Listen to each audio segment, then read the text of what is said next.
You ask Tiger to solve. This deals with linear equations with one unknown. The final result is w equals -21.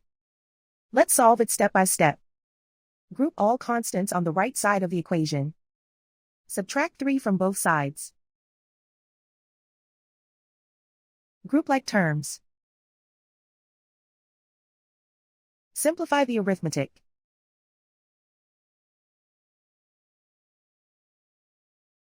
Isolate the w. Multiply both sides by 7. Group like terms. Multiply the coefficients.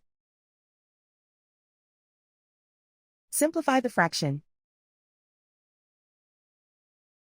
Simplify the arithmetic. And so the final result is w equals -21.